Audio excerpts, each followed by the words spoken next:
that he will. Let's start off with Britain, though. We are joined by Matt Gertken, Chief Strategist at BCA. Matt, thanks very much for coming on the show. Can we start off by looking at Britain? Britain, when it left the European Union, said, well, we'll have no trouble striking trade deals with other countries. They failed to do one with Canada. The new Labour government, is it a key test on the trade front, whether they can reach a deal with the Canadians?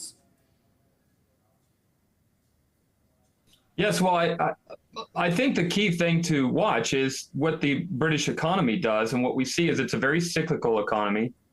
The global economy is going to be slowing because the American consumer is becoming exhausted. We also have weak growth continuing in China and an inability to stimulate their growth and weak demand in the emerging markets more generally. So in that context, developed countries are going to be eager to try to negotiate. Remember that with tariffs among developed industrialized countries, they can only make marginal gains because they already have pretty low tariffs. So it's not going to be the saving grace of the Labour Party. They're going to have to focus on fiscal easing and hope that the global economy holds up. And is it fair to say that Starmer, the new Prime Minister, is inheriting an economy in a mess? Well, I mean, yeah, I think, first of all, you've had 14 years of the Conservative Party running Britain, and Brexit ended up being a large opportunity cost. COVID-19 and the inflation are really what discredited that government, but Brexit certainly didn't help, and it marginally created these supply constraints you're dealing with. So you have an inflation fireball, which is basically cleared out the previous government. Now what happened was it's a malaise in the society, and you didn't have an enormous support for the Labour Party. They only got about a third of the popular vote, but because they won a very large majority in the parliament, they will be able to react. And the plan is fiscal easing. That's what they were elected on, particularly social spending and climate change spending. And if the global economy weakens, they'll be able to do more of that pretty easily since they have this large majority. And so from that point of view, they will be able to bounce back and react more quickly than other governments to deterioration in the economic environment. And that's primarily a fiscal move that this new government will be able to modulate. Can we turn to France? It looks as though the National Rally Party, the right-wing faction in France, is in the lead after the first round of voting there. Of course, the other parties are trying to keep them out of government. It looks like a serious tactical error for Mr. Macron, though, the French leader, calling a snap election. Where, if the right-wing party, the National Rally Party, takes power, what would it mean for the French economy? Well, it would mean tax cuts, and then they would curb immigration. And so it would not be some kind of economic cataclysm.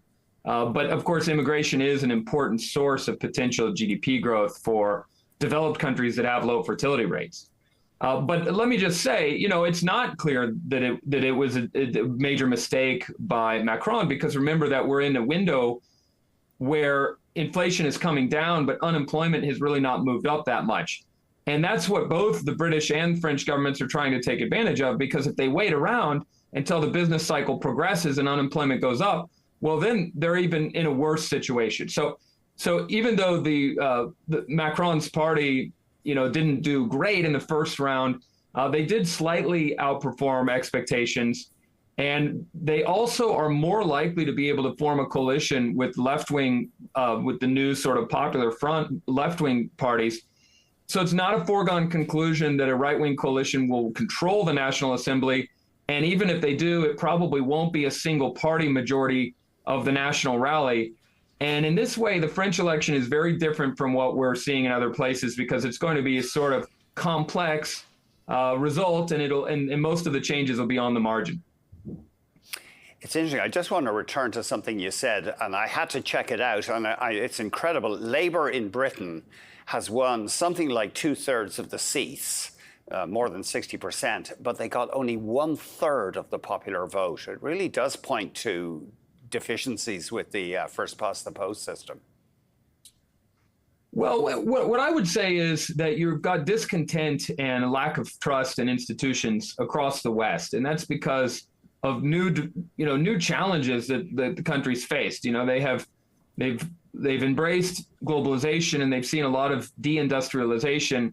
They've seen big increases in inequality, and they have not really regulated immigration effectively. And this is a multi-decade process, and now it's causing all kinds of political disturbances.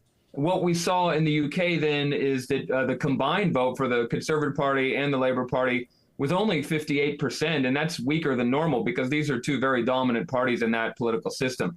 So you see that distrust and discontent against the political establishment, and it does suggest that fragmentation can occur and may continue to occur. But remember that the first past the post system is what makes sure that the government will not be as fragmented as that popular vote. Mm-hmm. In other words, the government will be able to pass laws and respond to macro developments.